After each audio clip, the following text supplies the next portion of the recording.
Well, good afternoon and welcome here to Hungary. We're live on Eurosport for the third round of the World Touring Car Championship.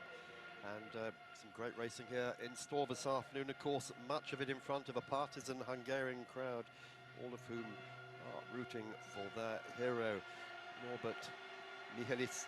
And look at that, the air horns are going, the flags are flying, and we have 24 degrees here. I'm Mark Coe, with me Matt Neal, and Matt, it's another weekend at the Coe-Face for you here in the World Touring Car Championship, and what a great place to be. Yeah, thanks, Mark. And it's what a day we've got. It's been absolutely magnificent all day today. It's in complete contrast to Friday and Saturday, which has seen thunderstorms, rain, showers, and real changing track conditions for all the drivers. So this is the first time they're really going to hit the track. I mean, even in qualifying when it was dry and slicks, there were damp patches all over it, and this is the first time the heat's raised and there isn't a cloud in the sky. So we're, you know, it's going to be hot for these guys here. Hard on the tyres, hard on the cars, and you know, I think it's going to be looking after your car as much as anything else to get to the flag.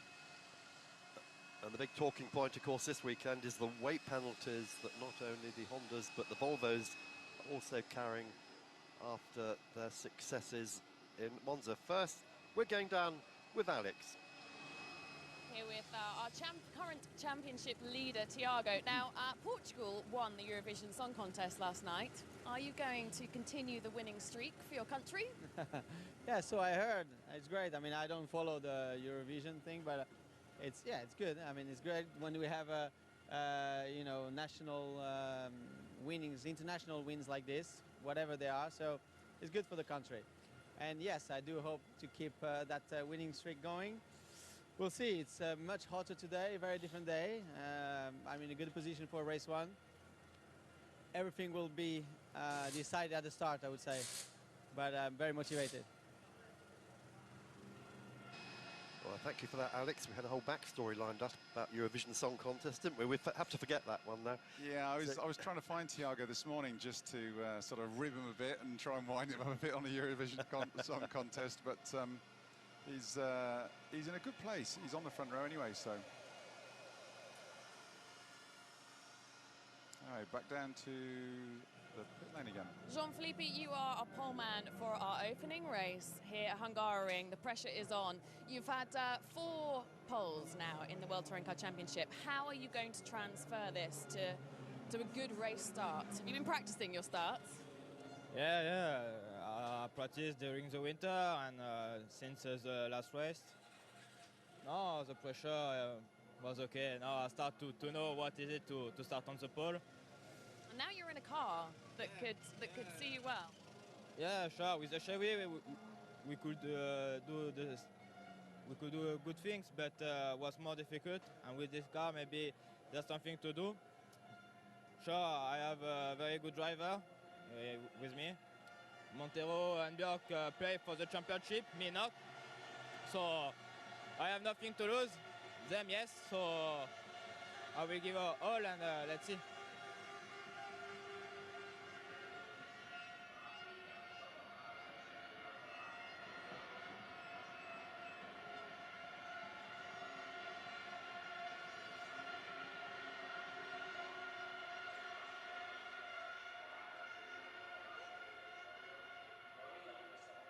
Here we are then, here is the starting grid. Jean-Philippe, the man from Corsica, we're just talking to Montero alongside him, and on row 2, Björk and Chilton. Following up from row 2 is row 3. Local hero Norbert Michelis and Nestor Girolami, both laden down with 80 kilos in their Honda and Volvo respectively. Yeah, Katzberg and Guerrieri side by side on the next row, Volvo and Chevrolet. And behind them, Rob Huff, who took that all-important pole position for the main race this afternoon. With beside him, Jan Erlacher. Rio Michigami in the third Honda alongside Tom Coronel, who's been struggling all weekend, as has Aurelian Panis. Rounding out the final row, Gleason and Daniel Nage. Okay, so we're 30 seconds to go. About to see the green flag for our warm-up lap. Drivers will be getting prepared. Everyone exits the grid. very hot day. Temperature running at 25 degrees air temperature at the moment, which is around 35-degree track temperature. So these Yokohama tyres, that is the mandatory tyre for everyone to run on around here, will be getting some punishment. Certain drivers will be saving their tyres, like Rob Huff for the second race where they got stronger grid position. Yeah, this is the World Championship. These are the world's high-spec touring cars.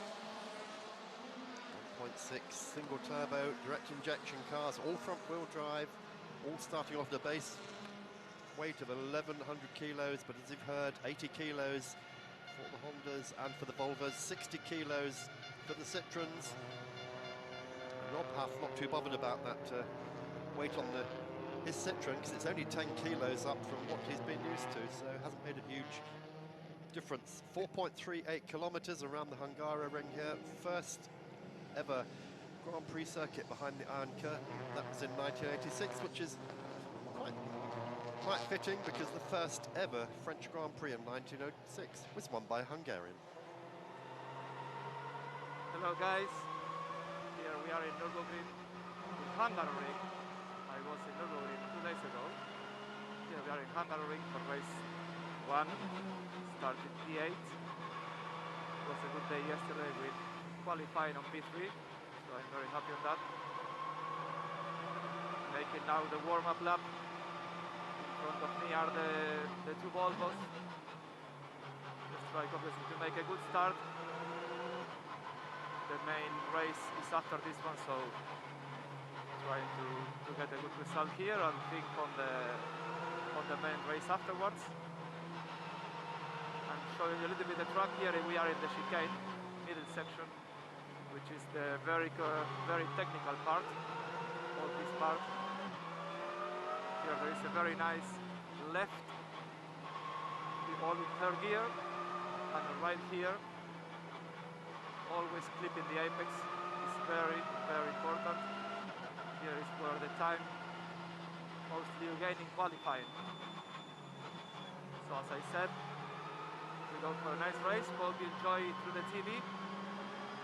Now we are ready for the start. Goodbye to everybody and enjoy the race in Argentina. Un saludo grande para todos en Argentina y Latinoamérica que estén mirando por Fox Sport. Disfruten de la carrera y ojalá tengamos un buen domingo. Un saludo grande. That was great, wasn't it, Mark? We had some live comms with him yesterday, which was fantastic, because he started off in English and I was saluting him how he's doing it in his second language so clearly and crisply, and then he sort of starts to get into a few moments and he reverts back to Spanish and he remembers what he's doing, and he's back into English again. But yeah, it's a good bit of insight. He's light. The only thing, he is starting 9th on the qualification race grid. So you remember, this grid is the reverse order of the top 10 qualifying. So John Philippi is on pole by virtue, and he was 10th in qualifying. So two championship rivals, Tiago Monteiro and Ted Bjork, they're 2nd and 3rd, but they're very heavy, and they're there by virtue they qualified at 8th and 9th. So this could be a really interesting dynamic we got in the race. We've got the slower guys at the front really making a bottleneck.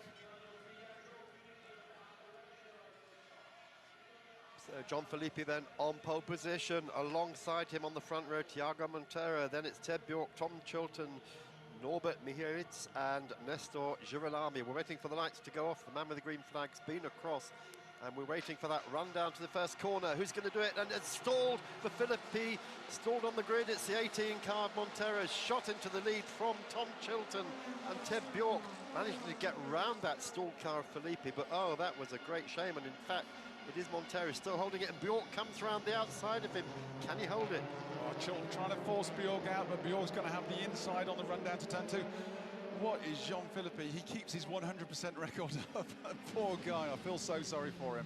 But as Chilton, now Chilton's in front of Bjork, but Chilton's going to have the inside for 3, so it looks like he's made the move stick. Michelitz gets in the back of Bjork, so he's on the move. He's not going to want to get... Oh, and there's some bumping and barging. Yeah, but look at that, Monteiro's got a real run. There are some bits of debris on the track. We saw flying then again. Bjork being very heavy-handed with Michelitz there. Yeah, that was a big thump, wasn't it? he's not afraid of handing it out at the moment. Looks like Michelitz should have track advantage going into the chicane. Yep, there he is in the number 5 car with the 62 of Bjork alongside him, and both the Volvos trying to get through the chicane together.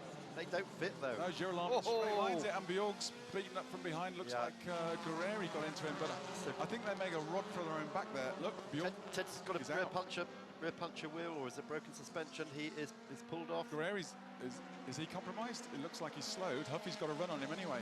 Oh dear, that was quite unnecessary, wasn't it, in the first chicane? But this is racing, Matt. I think Bjork was just panicking that he was losing too many places too fast and tried to stand his ground, but it's like M25 on rush hour at the minute. And here comes Huffy then, trying to get himself up the order in that black Citroen. Ankle.com car. Aurelian Panis getting into the back of Bernani there, sees an opportunity to make some places. He's had a good opening lap, strong opening lap so far.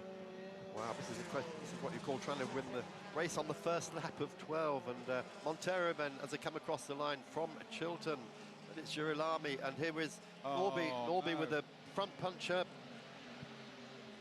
Bjork also compromised, so two of our favourites out already.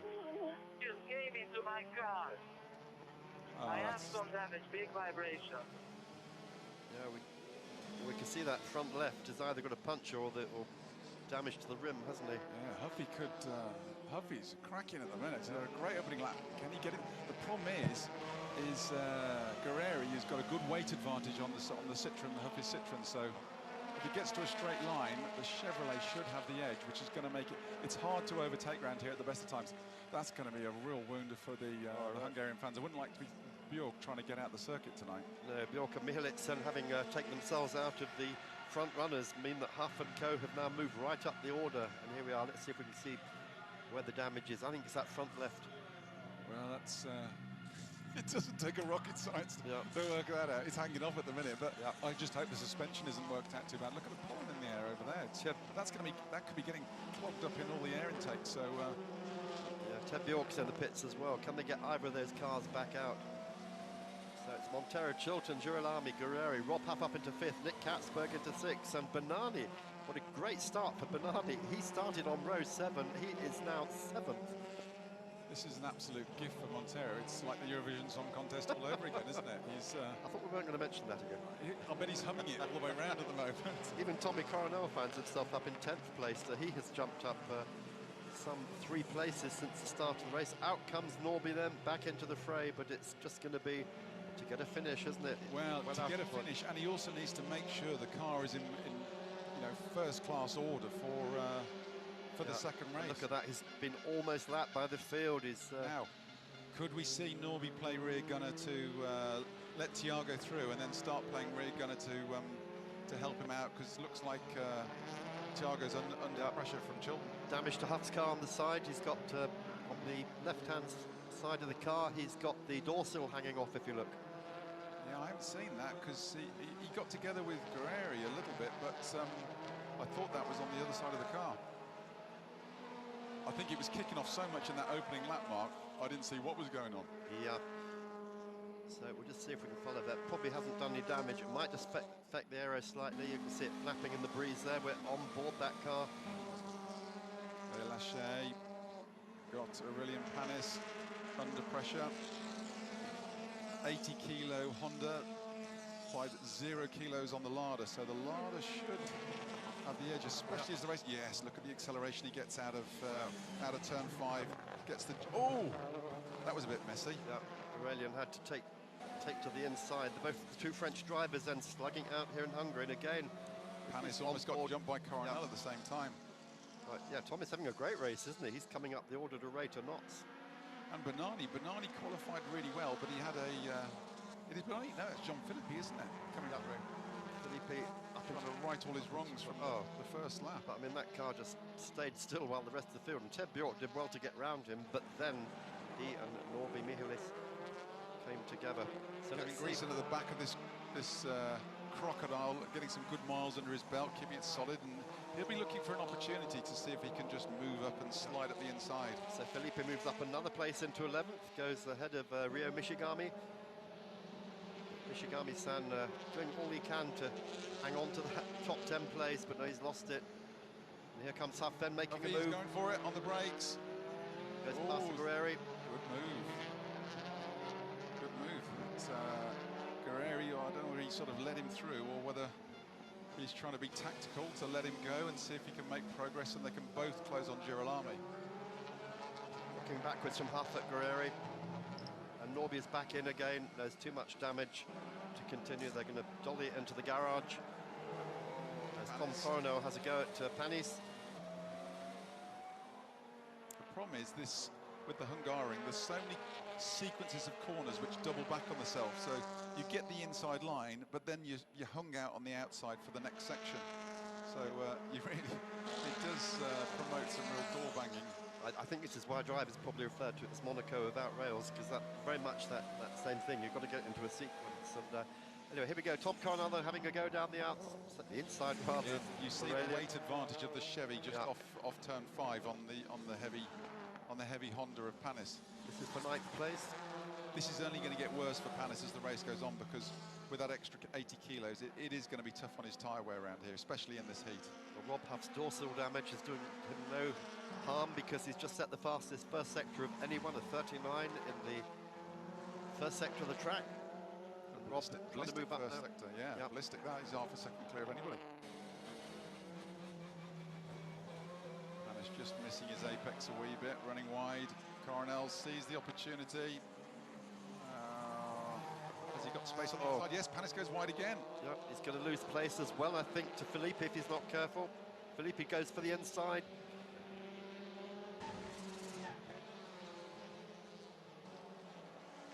Yeah, So, now can Coronel make any intros into El Haché, who is just a couple of seconds up the road now?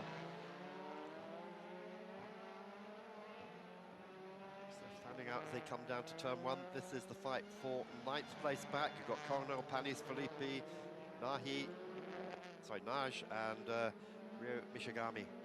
Yeah, the Zenga Motorsport, the green and black Zenga Motorsport Honda's faring a lot better than the cars did in the European Touring Car Cup, who ended up in the barriers and all sorts of scenery in that one, even though they were quick. Oh, and a huge bounce there for Daniel Naj. Did you see that? Just took some curb and the car really took off on one side in that. Philippi got the bit between his teeth. He's a little bit bottled up behind Panis at the moment, as is Huff behind Girolami. Huff's got him in his sights now. He's hunting him down. Citroen's got a 20-kilo advantage over the Volvo, and Huff has had the speed all weekend. So, yeah, but interestingly, fastest lap of the race so far, Guerrieri, but Huff is second fastest now, and he's only just about 1/10 of a second off his fastest lap time. Pushing the track limits. Huff showing him his nose. He's letting him know he's here. Yep. Remember, Girolami is carrying 20 kilos more than this man. Yeah, Girolami is a proven hand of Argentinian touring cars, amongst many other things. So he knows how to take pressure and he knows how to race hard. So yep. I think a lot of it will be how much his car holds up. He hasn't had the ultimate pace of, say, Katzberg this weekend, but Katzberg's a little bit further back in this one. Yeah, so if Rob can get the podium here, it's going to be great for him because he'll start on pole in the main race and give him such a bundle of points here, but he's got to get past that Volvo first. Yeah, Chilton still shadowing Montero, waiting for a mistake, but looks like Thiago's keeping it really nice and tight at the moment. So Rob's mother Kate there and Father Peter in the background looking on as Rob tries to go the long way round. Is he trying the switchback? He's going to leave him on the outside. 4-3 though, he'll get a good run out. This is where we had the mega accident this morning in the ETCC race as Slavo got caught on the curbs and slammed into the barriers on the inside. Yeah, even with the weight, you have to say the cars are very evenly matched in a straight line. Yeah, big lock-up though for Rob then. Ooh. It's not too bad with the rear tyre as it kicks up in the air, so he'll just be skipping across the surface. Into the technical section, this is where Huffy's been strong with the Citroen all weekend, so he should close on him, see if he can put him onto some pressure as we're going into sort of 8 and 9 with a 90 left, 90 right. There's 7 laps still to run here at Hungaroring. What's happening here? Oh, big moment there for Huff. Had 2 wheels off the ground. That's touring car racing, Mark. He's having a flash in his lights. He's doing all sorts to try and just distract the Argentinian. Can he, will he leave the door open into 13? No. Girolami keeps it tight. Yeah. The problem is for Huffy is all this time Montero and Chilton are just going tick, tick, tick as they manage to get further up the road. If it's only by a tenth or half a tenth a lap, it's just giving him a distance. And it's obviously he's losing that front end downforce, so it's going to be wearing his tyres harder. He's flashing his lights again. Yeah, I think they need brighter lights on that Citroen to try and do something. The gap now 2.6 seconds between Girolami and leader Montero. Tom Chilton still sticking with Montero, but gradually that gap is widening, 0.7 of a second on the last lap. Here's the third place battle, Girolami in half. Behind them, Guerrieri and Katzberg in the other of the Volvos. We have not had Ted Bjork back out on track. He pitted at the end of lap 2. He stayed there. Norby has been in and out. He's just come out again. But that car the problem with Huffy, he's had such a rotten start to the season at Marrakesh. He's behind on the points and he needs points desperately. So he's looking racy. I'm sure he's feeling racy, but he's got to get the finishes. He's got to get points in the bag. This is from Guerrieri looking back at Katzberg and Benani chasing him. Benani unable to move up any higher than 7th, but as he started from 14th on the grid, I think he should be quite pleased of his afternoon's work so far. Yeah, it looks like Katzberg's starting to put Guerrieri under pressure now. I thought Guerrieri, with his weight advantage and he was super quick in qualifying, that he'd have gone with Huff and be in that train with Girolami to try and put the Volvo man under pressure. Swedish Polestar team guys looking on for the pits there, of course, full-on factory effort run by Volvo, for Volvo.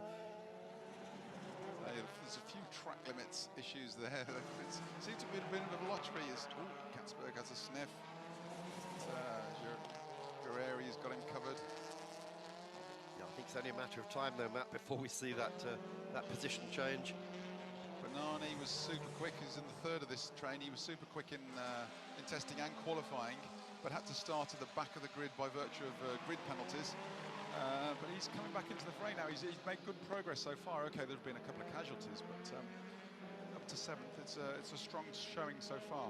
Yeah, this is the fight further back. This is Panis, Naj, Mishigami and Kevin Gleeson at the back of that little group. Oh, Gleeson looking for the slipstream. Oh. Naj has gone defensive. Kevin's learning very fast. Naj on the dirty side of the track. Of course, did some TCR racing. Oh, Katzberg's through. Katzberg's through. We said it was a matter of time, didn't we? And I think I'd like to see a replay of that. I think Guerrieri just got caught out on the cutback then, didn't he? Now, can Katzberg make any inroads to put Huff under pressure to take pressure off Girolami? And can Benani take that place away from Guerrieri? That's the other thing. So, 8 of 12 laps completed. Still status quo at the front, just 0.6 of a second separating Montero and Chilton, with Girolami and Huffy a further 2.3 seconds back. So if Montero blinks in the wrong place, then this could be another win. After Monza, yet another win for Chilton. Drivers are being told there's debris on the track at the exit from turn 6. I think that's been there for some time now, hasn't it? That's at the chicane. And, probably bits of Volvo left over. So here we go in the 25 car. This is Benani now lining up Guerrieri. The Citroen is retrospectively a fair bit heavier than the Chevrolet. So Guerrieri should be able to get him off the corners. He's slightly lighter on his tyres. Citroen does work well though. Here's Huffy, still under pressure, still looking for the opportunity. Now, can he get him on the cutback as they go down into turns 2 and 3? This is always the best place to do it. I saw Huffy in the paddock, and oh yes, he's pushing. He's got his exhaust. I was telling him, you've got to finish and get points. Now I'm here sitting in the commentary booth, I'm saying, go on, get stuck in. You want them to race, don't you? Well, I'd like to see that shot again. Like he put a dent in one of the exhaust pipes. Yeah. What's a tailpipe between friends? Here we go, this is the well, I think Girolami just slowed it up on the apex. he was playing the game, and it caught Huffy out a wee bit. Yeah, Yeah. Bump. Ooh, nice little tap there. That's not Rob's style, of course. So that was unintentional, but perhaps that has unsettled Girolami enough to let Rob now take the place. Oh, went for the inside, didn't he? And we thought we'd have a look at Peter Huff instead. Yeah, couldn't quite make it. I'm glad it didn't. The overtake didn't happen. I would have been gutted if we'd have missed that live. Car 12, then driving standards. That is Rob Huff. The really? Stewards don't like that. Really? Race direction. Yep. Come on. It's a black flag. It's a warning. It's not a black flag, but so just letting Rob know you've got to be a little bit gentler with your opponent ahead of you. With everything else which has been going on, that's a bit ridiculous, that one. Okay, so he's got 2 laps. Yeah. Can the Citroen do anything about the car ahead? That Volvo has another look down the inside into turn 1. It's a long shot. Chilton still under 6/10 behind Thiago, so he's closed up a little bit. It was 0.7 at one stage. So Katzberg really not making great inroads into Huff. He's closing up a wee bit, but not enough to be able to do it in the time left, I don't think. A very good race for Tom Chilton. We haven't seen hardly anything of him or Montero, of course. They're out on their own at the front. They've been concentrating quite rightly on this great battle. There we go. There is Tom Chilton just going for the picture. Then comes Girolami, then comes Huff. So he's still not able to do anything on that switch, going through turns 2 and 3. Yeah, Girolami's hanging on, isn't he? He wasn't spectacular yesterday, as he has been in previous meetings, but he's hanging on. You know, Huff was super fast in qualifying. I expected him to be putting him under more pressure, if I'm honest. Yeah, but of course he's going to have, whatever he does, it's going to have to be done cleanly, because he's already had 1 warning for tapping him. That was a bit of a fast score warning, though. You've got to admit that. It was. I would have actually said that was Girolami playing the game and slowing it up. Well, they are. Katzberg is now coming into the mix, isn't he? Yeah, I think it might be too little too late, because it'll be 2 laps. He only needs to be behind in 1 corner. Some of the best opportunities are into 13 and 14, the 2 180-degree hairpins. Remember Mansell at the end of 1989 Grand Prix, was 1989, yeah. Round the outside, last turn. Yeah. I don't think you do that in a touring car. I haven't quite got the same amount of downforce. And that was from 12th on the grid, so he had a great race, didn't he, here in Hungary. Anyway, here we go into the penultimate lap. Race leaders go over the line, and Huffy having another go. We're just trying to sell a dummy, isn't it, to Girolami. It's bucking and squirming under the brake, so he's not leaving a lot in the tank. But here's his chance now as they go down into 2 and 3. Can he get the cut back? He's alongside him. He's going to have to stay there. Go on, Huffy, you can stay on the outside. You can have him for 3. Go on, Girolami, is he forcing him wide? Huff can stay there, hang him out. He's got the inside. Yes, he has. Oh, but good move, good move. Couple of taps. I just hope the race direction isn't considering those. No. Yeah, but nicely done. That was a class move. I thought he'd get hung out round 2, but he held on. Here we go. That was really good. Just managed to keep his nose in, and then he had the inside for 3. Probably wasn't even a touch, actually, was there? That was nicely done. So Huffy on the podium, which is great, as he's going to be on pole for the race 2.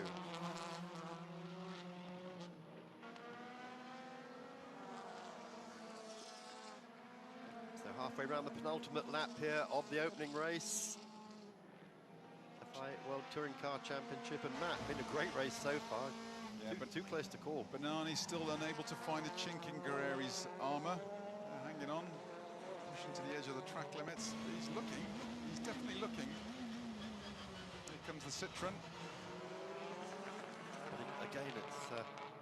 Will he try and dive bomb him into the second last one? Guerreri's keeping it tight. He's keeping it very tight. Good work.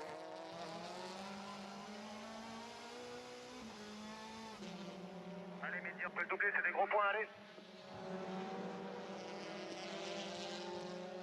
I think it's too little, too late. Yeah, was that Moroccan? Oh. On to the final lap. So So the gap between Montero and Chilton, 0.6 per second now. Huff has dealt with Girolami, so this is now the main interest. Can Bernardi get past Guerreri? Well, can Chilton do anything? Because he's still only 6/10 behind Montero. And will we see an in-house fight between the two Volvos? Because Katzberg does look more racy than Girolami. Will he have a stab at him on the last lap? Because he has been carrying more speed the last few laps.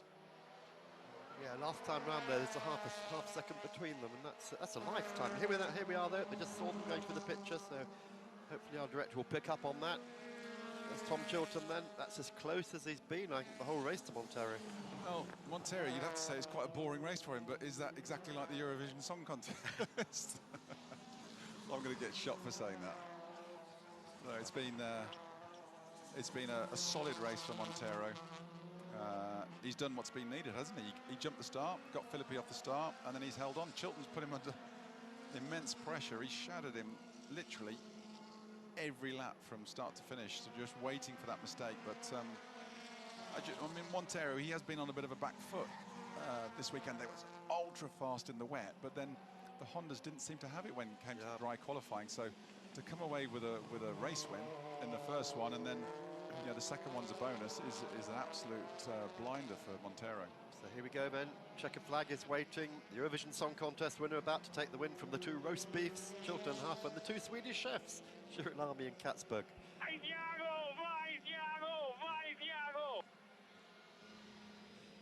I think he should be pretty pleased with that, especially with Ted Bjork out, one of his key championship rivals. Well done. Yeah, and full credit also to Tom Chilton, Rob Huff. Great drive by those two. Very, very tidy. Rob Huff, I agree with you. That was an unfair call, wasn't it? Black and white flag. It was a bit mean. And, I mean, the other thing for Montero, in the internal politics, it strengthens the team's focus on him. Just rotten luck again for Michelitz in that opening lap. Norby doesn't look for it, but it's not fallen his way again. Panis wins his battle with Mishigami, and Gleason, Nagy, but Filippi, I believe, has stopped on that last lap. We haven't seen him cross the line yet. Crikey, he has, yeah. Yep. What's happened there? There we go. Is that locked up? No, luckily it's after the racing, isn't it? So car just came to a halt right in the middle of the dip in the forest.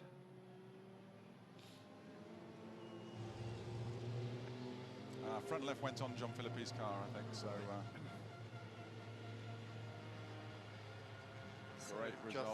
great result for Montero. Great result for Huffy as well, from where he started on the grid. So just 13 finishes then of those, but the car that, of course, everyone's going to be worrying about here is the number 5 Honda of Norbert Michelis. Are they going to be able to get that car settled up in time for race 2? They don't have long, do they? That's a very good question, because it turns around sometimes. Repair time. Well done. Well done. Well done. Good job, Rob. Good job. From P9 to P3, well done. So the gaps between the two races now is... Oh, that's not just a puncher, is it? That's... we're back at the Eurovision Song Contest again. Yeah, so Matt, just explain now. We have this period between the two races where we'll have a period very strictly controlled. Yeah, we have a period where the cars go into what is parc ferme, where no one's allowed to touch them, where any protests can be made, any inspections can be made, can be done, where the cars will be sealed and no one's allowed to touch them. We then go into a refueling and repair time, which is minimal. It's literally 5 or 10 minutes. So then it's a flat-out blast. If you want to repair your car outside of that repair time, you will automatically start from the back of the grid. You'll be able to start, but you lose your grid spot.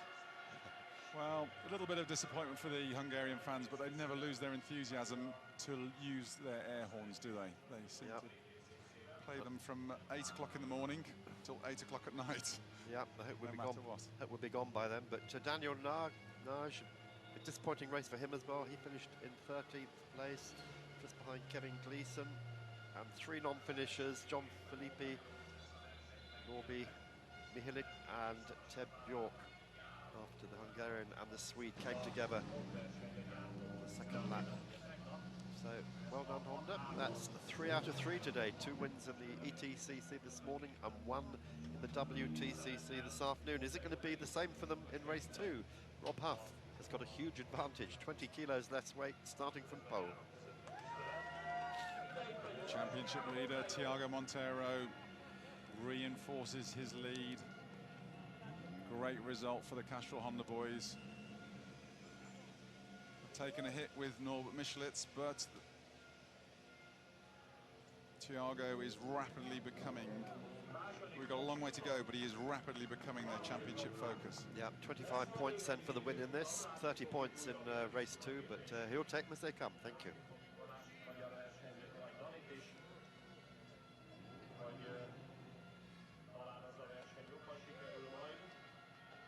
Well, great for the Honda dealers who've been bought here this weekend to see just how good Honda can be, and this is how good they can be, Matt. Yeah, a few fans obviously escaping there for a comfort break. There's enough beer on sale behind the grandstand, so I'm sure. Not to mention ice cream. Yeah, ice cream and hot dogs and sweeties. Yeah, they do like to do that plenty here. Matt's really looked after this weekend too. Whopping great cornets. I love them. Well, it is your birthday, Mark, so I've got to treat you well. Thank you very much, Matt. Yes, I can't.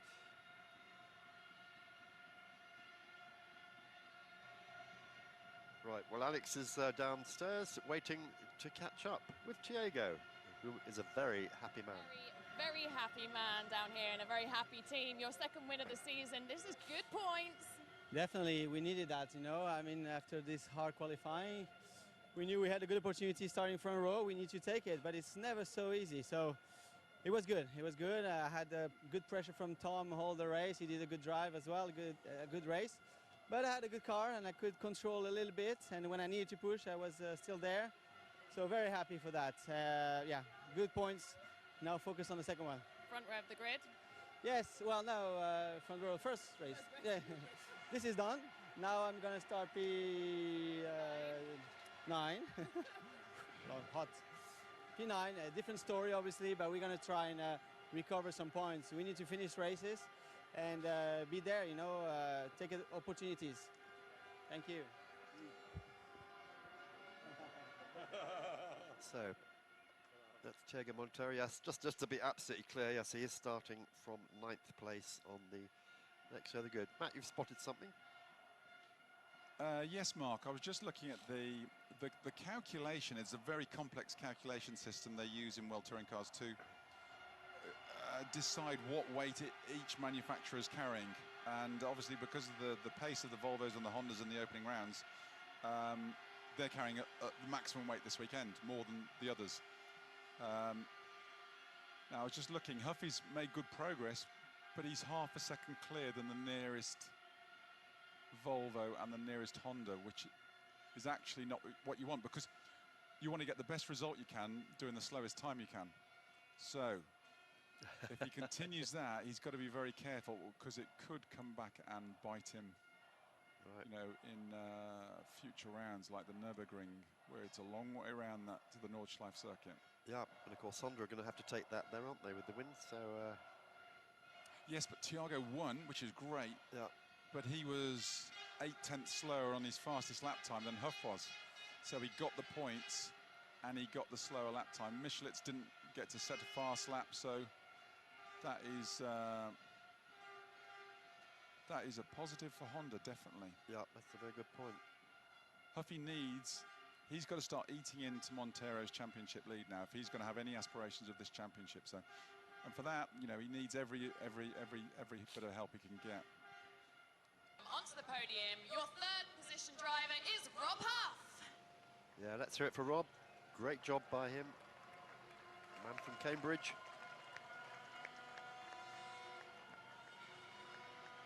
Tom Chilton will be joining him in a moment. Man from Reigate. I thought that was a Union Jack he got in his hand, but it's not, it's a towel. If he wanted a big cheer on that, he'd just have to walk up there with a Norbert Michelitz flag, and I think then he'd get the best cheer.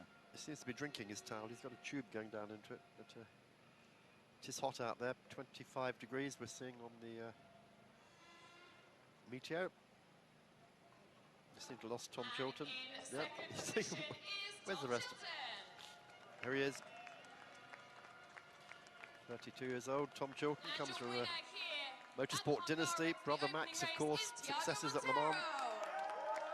And then Thiago Montero, And our WTCC trophy one of the winner most likable is of all Tom drivers, isn't Chilton. he? He's just such a nice guy. And our winning Yeah, it's a good atmosphere in the paddock with everyone, really, because you know, unlike the UK where there's a few grudges going around or can go around, the WC paddock is very relaxed. Very. Well, the Imperial Anthem for Japan ringing out there in honour of the manufacturer's win. Presenting the trophy to our win third place map. driver, Rob Huff, is Gyarfas Ola, President of the National Automobile Sport Federation of Hungary. Well done, Huffy. It was. I hope it's not too long before we start hearing that Presenting Japanese the trophy anthem to Tom again in Chilton Formula One. is Scholt on the winner's President rostrum. and CEO of Hungary Sport PLC. With Fernando Alonso 7th this weekend. Yep. It's encouraging, hopefully, and going in the right direction. Let's just throw a spanner in the works. So maybe Sauber will have the win before McLaren do with their new Honda engines. Never say never, Mark. Never say never. Targo can use the phrase now to the other guys, I've got one bigger than yours. Yeah, that's a very, very nice trophy, isn't it? So Thiago, of course, after he's not won the championship yet, has he? And he would love to do that. Had 6 wins between 2012 and now. This is another one. 2 wins last year. 1 at Morocco and a second one for the season now. Just piling on the points. Will present the winning manufacturer's trophy to Koji Watanabe, Honda Automobile Division General Manager. A chance to have a bit of Japanese there between the two of them. Yeah, very well pronounced, Alex Legray. Very well. Well done. Yeah, I'm impressed at that. So, And now, boys, please come together for your official photographs. how about a selfie?